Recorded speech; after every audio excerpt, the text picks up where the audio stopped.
Тэ сайн уу манайхаа бусад хүмүүс өөрсдийнхөө дотоод ажлыг яаж хаанаас эхлэх ёстой вэ? Тэг дээр өөрийнхөө бас түүхээс хуваалцъя гэж бодсон. Өөртөө танилцах, өөрийгөө жинхэнэ дотоод руугаа өнгөх, өөрийнхөө мөн чанартай уулзах тэр аялал маань болонгод анх 3 жилийн өмнөөс эхэлчихсэн баг. 3 жилийн өмнө би тухайд Elon Press-ээс гараад ийм банкнд ажиллаж исэн үеэгаа тэг burnout-д орчихсон. Бүр ерөөсөө юу ч юмэргүй санагдал, сууч босхоос амар хүн санагдал. Би бүр ингэж ажилд явах өдөр хоног надад бүр маш хэцүү байдаг байсан. Нөгөө ийм Elon Press байхдаа ингээл бүх ингээл хийсэн юмнууд маань болж бүтээл те.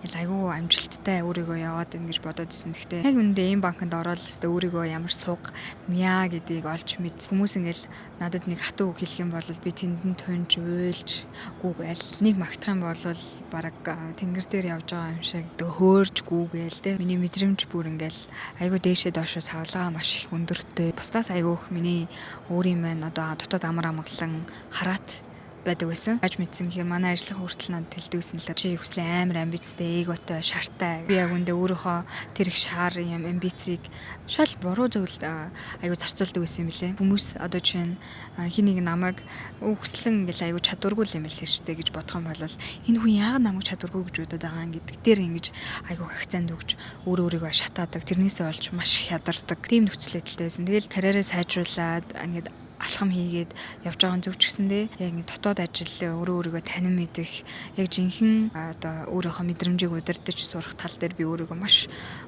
муу байгаагаа анзаараад амарсан энэ дээр би ямар нэг акшн авах хэрэгтэй. Хэрвээ би энэ байдлаараа удаан явах юм бол бусны уцаг үгэлтэй шиг амьдрах гэдээснийгаа би тухайн үед анзаараад яг яаж энэ одоо нөхцөл байдлаас гарахаа мэдэхгүй. Тэр үед чинь уул мол хаданд ерөөсөө явдггүй зөвхөн урдах ажиллал хийдэг хүн байлаа. Тэр хүнтэй танилцсныхаа дараа намайг нэг ингээд ууланд гарах юм бол намайг дуудаараа гэд нөгөөдөр нь болох хэмжээ алтан үлгийн уулын гүйлтийн хэмжээнийг санал болгоод туршлага авахгүй ямар ч бэлтгэл авахгүй. Тэгэл яг дэлгүүрээс байсан зээл ирэхээр зээл аваад гутал аваад явж исэн аяг сандын нэг таяг бас авч исэн баф аваад тэгээ бус нь ингээл яг байсан хувцснуудаараа явж исэн. Жинийхэн зарыг нь би олж харчаад 5 км юм байна. Юухан байх вэ? Би ч баг 21-т гүйцэн хүн чинь 5 км-ийг одоо дорхноо дуусах чинь нөө их бардам их амбицтай.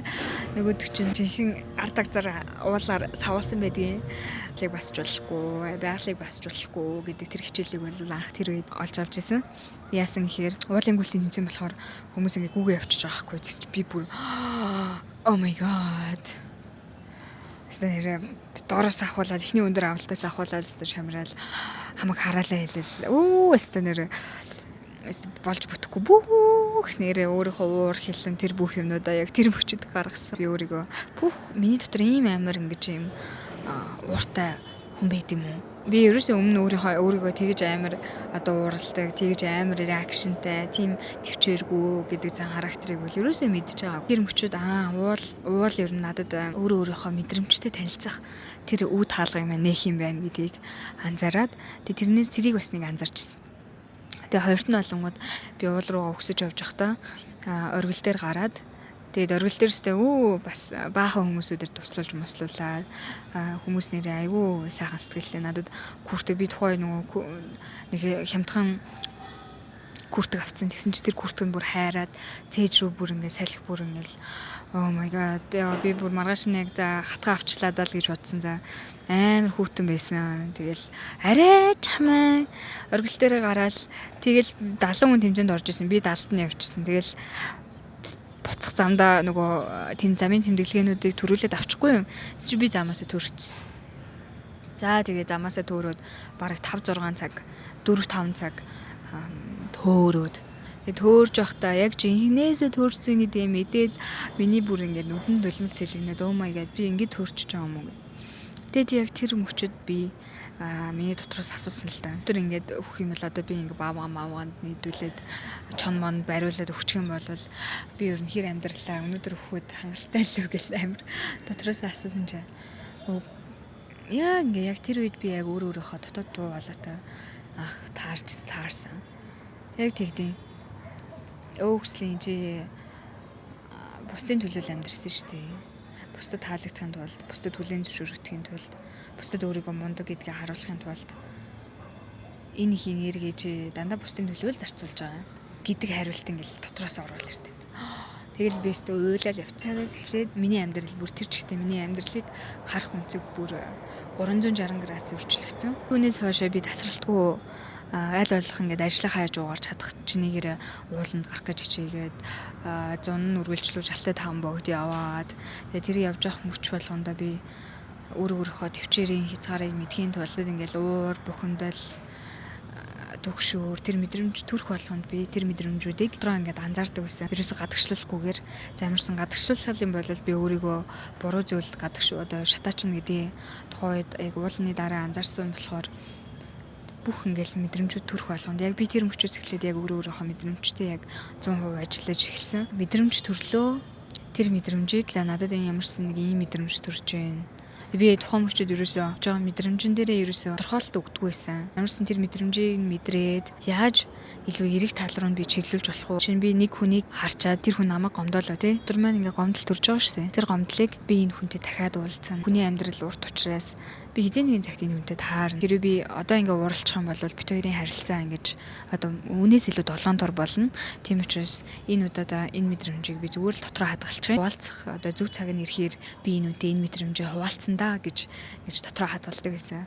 Тэгээд тэрний ачаар би амар хэмнүүдийг ингэж одоо өөрийгөө юм нээж илрүүлж ихсэн гэх юм. Мэдээж өөрийнхөө мэдрэмж тэр юмнуудыг хүн анзаарна тий.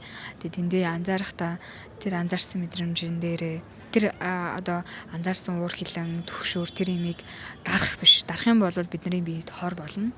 Харин дарахгүйгээр тэрийг хүлээн зөвшөөрөөд оюунаараа биш зүрхээрээ ингэж мэдрэх нь аюу тэр хүчтэй энергийг хуурахад аягүй тусалтай юм билээ. За би одоо хэрвээ нэг хүнтэй маргасан бол тэр хүний өдөс шууд асаал уурлах байсан бол за би хэрвээ тэр үед мөчтэй уурлах юм бол би энэ хүнтэй холбоогоо таслана. Дахиж сайн сайхан юм болохгүй. Тийм учраас яг энэ үед энэ зүйлийг зүгээр л дотроо шингээгээд авчий. Тэгээд шингээж авахдаа зүгээр шингээж авахгүйгээр энэ хүнийг хайрлаа, энэ хүний дотор бас ийм мэдрэмж төрсэн болохоор ингэж ууралсан байх та гэдэг юм. Одоо тэр хүний өмнөөс өөрийгөө тавьж үзээд тэнгүүдээ одоо ийм зүрхээрээ тэр зүйлийг мэдэрж байгаа гэсэн үг байхгүй. Энэ бол маш том энергийн хуургал. Энийг ингээд сурчих юм бол маш олон зүйлсүүдийг бас ингээд хүн анзаараад эхэлдэг юм билээ. Сөрөг сэрэгцэл хөдлөл төрөх болгонд л яг энэ ингээд процессыг тавтаал гэдэг ус. Анзаарлаа. Өдрөө зүгээр хоёр дахь хүний өнцгөөс тэр мэдрэмжийг харлаа. Өөрийгөө тэр одоо мэдрэмжтэйг ижилсүүлэхгүй. Уур төрлөө гэхэд би ууртай хүн шүү биш. Надад уур ингээд төр зүрийн уур төрж байна да. Тэр бол би яг жинхэнэ хүслэн бол биш. Одоо сөрөг сэтгэл хөдлөл тэр мэдрэмж төрөхөө тэрийг хизээч өөртөө одоо ижилсүүлж болохгүй. Анзаарлаа. Шүүхгүйгээр оюунаараа биш зүрхээрээ мэдэрлээ. Тэгээ зүрхээрээ мэдэрснийхаа дараа тэр чинь ингээд өөрөө аяанда ингээд хувирал болоод өөрчлөгдчихнэ. За тэгэж миний процесс ер нь бол анх уулнаас эхэлж тэр юмнуудаа анзаараад тэр процесстойгоо одоо өөрийнхөө дотоод мэдрэмжүүдтэй дотоод зүйлсүүдтэй ингээд ажиллаж эхэлсэн байна. Тэгэл би анх алтай таван богд явж ирснийхаа дараа үргэлжлүүлж өөр хүчтэй айлд явсан. Өөр хүчтэй айлд явж байхдаа бас маш олон зүйлсүүдийг ухаарч ойлгосон. Тэгэл бүх ингээл амьдралд бидний махан биеэрээ туулж байгаа энэ бүх одоо зүйлсүүд бол бидний одоо ингээд энэ сүнслэг ертөнц болон энэ оюун санаа сүнс бие мах бод гэдэг зүйлүүд ерөөсөө тустай зүйл биш. Эдгээр бүгдээрээ л бие биентэйгээ яг ингээд юм огтлцоотой буюу яг ингэж юм зэрэгцэн оршиж идэг. Тэгэл дотроо та юу бодно? Дотоод таны сүнс ямар байна? Яг л түүнийг чинь дагсан бодит байдал эргээд бодит амьдрал дээр биеждэг. Тийм учраас гадаад нөхцөл байдлыг урьдчилж сайжруулахаас өмнө хүн хамгийн эхлээд өөртөө ажиллаж сурах нь хамгийн чухал юм лээ. Хэрвээ та дотроосоо өөрөө өөрчлөгдөд эхлэх юм бол гадаад зөрчил болон дотоод зөрчил ингээл байн явагдчихэдэг штэ. Гаднаа ингээл дотроо ингээ яг хүн ингээд өөр юм хүсэж идэг. Гэтэ гаднаа ингээл за яах вэ? Амьдралын эрхэнд одоо жишээ нь би энэ юмыг хийж энэ гэдэг ч юм те. Тэр ингээл ийм энэ хоёр ингээ зөрөлдөд нь штэ. Дотоод байдал, гадаад нөхцөл байдал хоёр хоорондоо зөрөлдөж байгаа. Энэ бол хэрвээ та өөрийнхөө дотооддоо ажиллаад эхлэх юм бол энэ хоёр зүйл чинь өөрөө ингэж ижлэгэн ингээд балансаараа одоо яг харилцсан зөв яг нэг болж ажиллаж эхэлдэг юм билээ. Хэрвээ дотоод ажлыг хийгээгүй бол дандаа энэ одоо зөрчил үүсээл. Энэ зөрчил үүсэх тусмаа дамжрах тусмаа яадгүй гэхээр маш хор уршигтай одоо хор тавдар тусаж байгаа. Тэгээ энэ бүх зүйлсүүд бол энэ яг юм дотоод зөрчил өөрийнхөө яг юм дотоод одоо сүнсний тэр зорилго өөрийнхөө яг дотоод мөн чанараасаа ингээд цухтаж явсны үр дагавар нь одоо бидний бие дээр өвдөлт болж гарч ирээд байгаа гэсэн үг. За тэгээд өргөлжлүүлээд өөрийнхөө нөгөө түүх рүү ороход би ингээд эхлээл одоо мэдрэмжүүд дээр ингээд ажиллаад эхэлчихлээ шүү дээ. За нэлийн хугацаа өнгөрөөл жил 2 жил болсны дараа яг өнгөрсөн жилийн сүүлээс эхлээд би одоо тэрийг илүү ахиулаад одоо жишээ нь ингээл за энэ ажлыг одоо энэ нөгөө энергийн хувиргалыг та хийгээл байна. А гэхдээ энэ энергийн хувиргал энэ одоо анзааргыг нэмэгдүүлээд авах тусам яг нэг юм давтан ингэж танд ирээд байгааг та анзаарч эхэлнэ. Одоо жишээ нь миний хувьд ямар байсан бэ гэхээр би ингээд одоо хүн ингээд намайг дорд үзэх юм бол намайг үл тоогож, намайг үл хөндлөх юм бол би тэн дээр маш их юм хүчтэй сэтгэлүүдэл миний дотор үүсдэг. Миний хувьд бол тухайн үед ингээд уур маш их төрдөгсөн.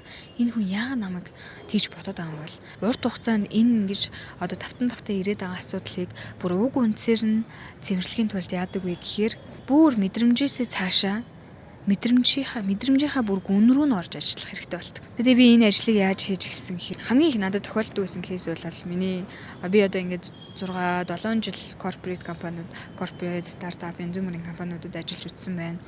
Тэгээд энэ ажлуудаасаа гарах шалтгаан болгонд бас нэг хүчтэй нөлөөлдөг байсан зүйл бол намайг одоо миний ур чадварыг дутуу үнэлэх намайг одоо би ингэж хизээч би өөрийгөө одоо юм чадахгүй ээжэж энэ хүн намайг дутуу үнэллийг гэдэггүй байсан байхгүй юу.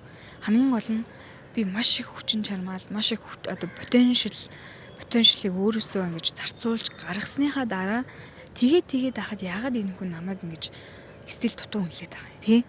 Би энэ зүйл дээр болж амар их акцент өгдөг гэсэн.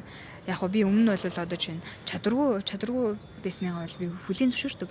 Чадваргүй нь бол би тэгвэл чадвараа ахиулчих. Энэ чадвараа ахиулчих юм бол би арай илүү үр төвшөнд очин тий.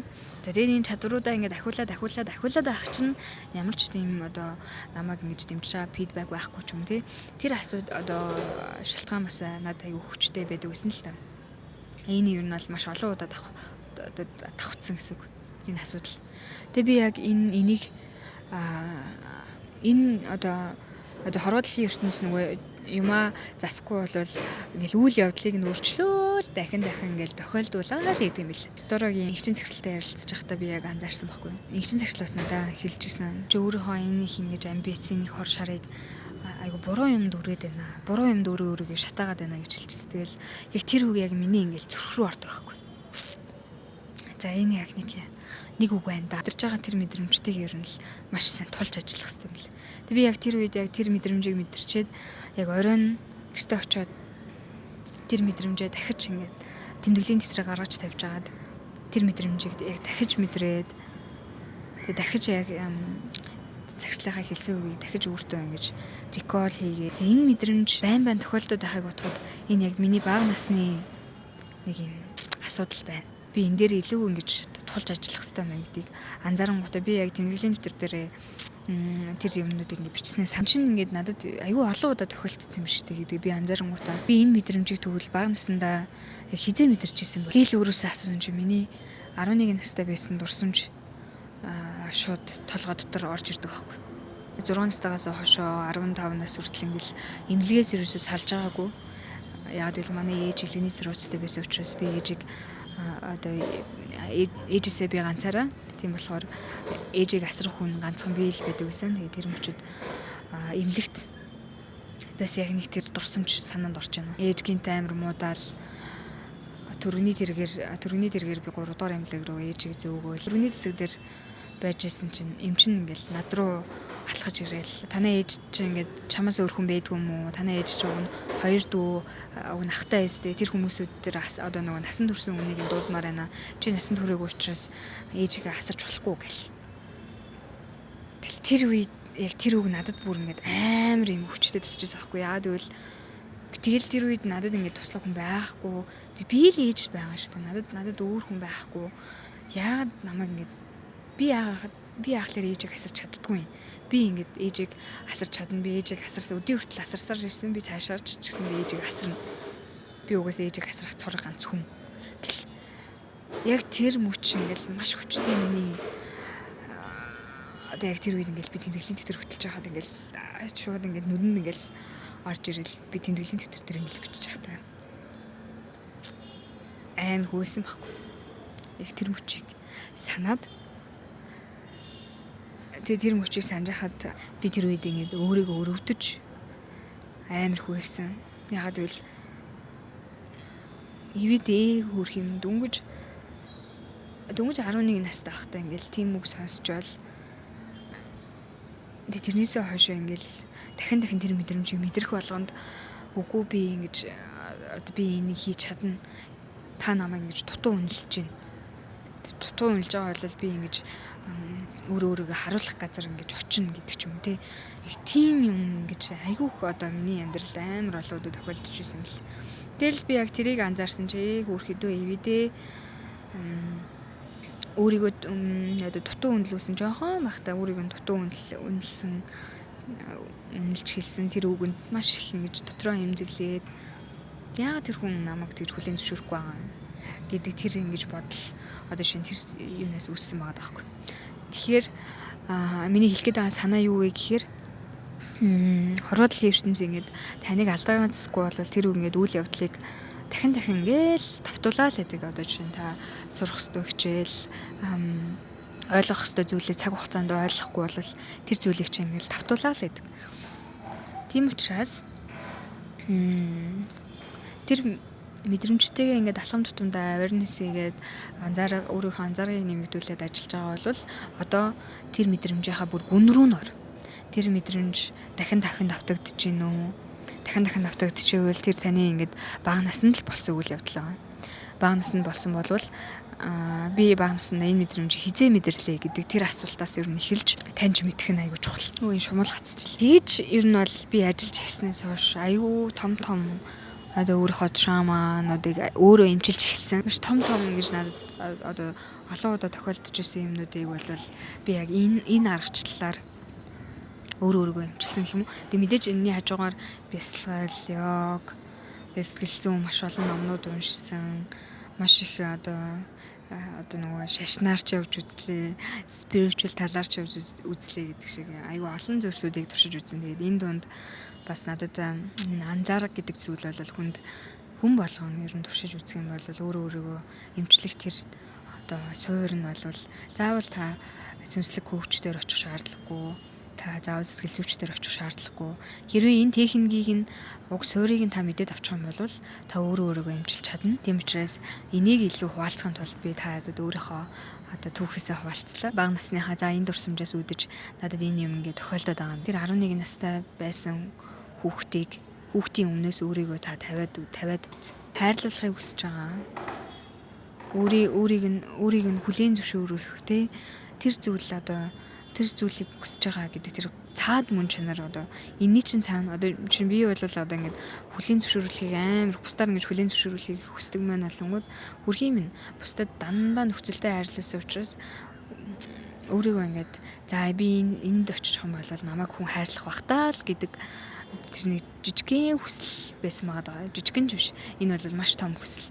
Тэгээ өөрийг нь хүн тоохгүй байх үедээ, өөрийг нь хүн хайрлахгүй байх үедээ, өөрийг нь хүн хүлээн зөвшөөрөхгүй байх үедээ гэдэг тэр айцаас үүдэж өөрийгөө хамгаалах механизм нь бодит амьдрал дээр бийжиж гарч ирсэн байгаа байхгүй. Энэ эго зүүдэг тэр маск энэ болгон бол зүгээр л цаад мөн чанар нь бол бид эдийг зүгээр л хамгаалах гэж амьд үлдэхийн тулд одоо ингэж амьд үлдэхийн тулд өөрийгөө хамгаалж байгаа тэр одоо хэрэгсэл та багаар ингээд энэ эгонуудыг ингэж ойлгож цаад мөн чанарыг нь ойлгож тэрийг эдгэх тусам жинхэнэ үннээрээ орших тэр боломжтой нь ингээл багаар ингээл одоо нөгөө нүдэндээ ингээд баахан ингээд линз зүүцэн байна гэж төсөөлөл л та. Тэнгүүд Тэр олон ингээл линзнүүд чинь олонгод бидний одоо эго, буруу итгэл үнэмшил, нийгмийн тогтсон буруу хөвшмөл зүйлсүүд гэж бодъё. Тэнгүүд энэ болгоныг та нэгээр ингэж авах тусам таны яг жинхэнэ ингээд мөн чанар, жинхэнэ дотоод дуу хоолой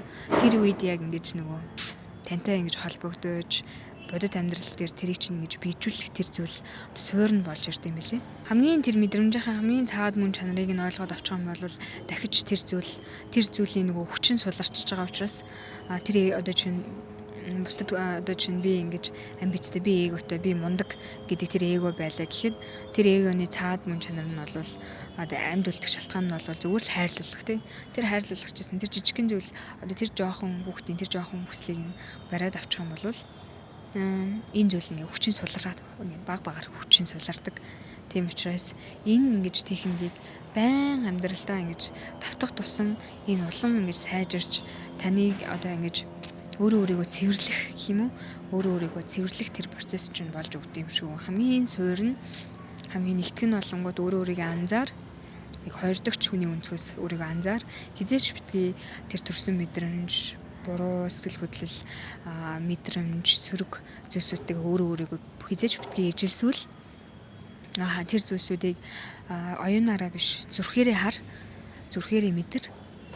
Тэгээ зүрхээрээ мэдэрснийхаа дараа хэрвээ тэр зүйл танд дахин болоод байгаа, дахин тохиолдоод байгаа гэдгийг анзаарчих юм бол тэрийгэ уг үндэс рүү норж яг хаанаас эхлэлтэй суурь нь хаанаас вэ гэдгийг ухаж олж мэд.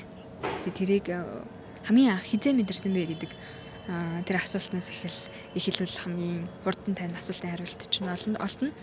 Тэгээд тэрийг тэр одоо бага насны тэр зүйлийн цаад мөн чанар, цаад одоо өөрийгөө амьд үлдэх, өөрийгөө хайрлуулах гэсэн, өөрийгөө хүлээн зөвшөөрөх гэсэн тэр мөн чанарыг нь ойлгох. Тэгээд тэр зүйлээ ойлгочихсон бол тэр зүйлийг та релиз хийхэд маш амархан болчихно. Тэг хүмүүс ингээл нөгөө өөртөө ажил гэлээд яг үндэ яг яаж ажиллах хэвтэй вэ те. Ерөөсөө тэрийг хинч би нарт хэлж өгдөггүй. Гэхдээ нэг энэ дасгал бол нэр хүн болгон ашиглаж болох үз, хүн болгон амьдралдаа хэрэгжүүлж болох үз дасгал шүү. Тэгээ би энийг өөрөө нөгөө практик амьдрал дээр маш олон удаа мэдэрч, маш олон удаа уйлж, маш олон удаа одоо өөрийнхөө бүр ингэ дотоод бага нас руу ингэж орж өөрийнхөө тавьж явах процессыг ингэж хийсэн учраас таад идчихснээ туслана гэж бодож байна. Энэ бол одоо инэр алхимийн дөнгөж одоо харанхуй шат буюу хамгийн ихний шат. Харанхуй шат буюу өөрийнхөө яг жинхэнэ одоо айдас, шунал, дачаал, сөрөг мэдрэмжүүд тэр бүхэнтэйгээ ажиллах хамгийн суурь нь эндээс эхэлдэг байгаа. Тэгээд багч гэсэндээ тус болсон гэж бодож байна. Дараагийн бичлэгээр уулзцгаая. Баяр таа.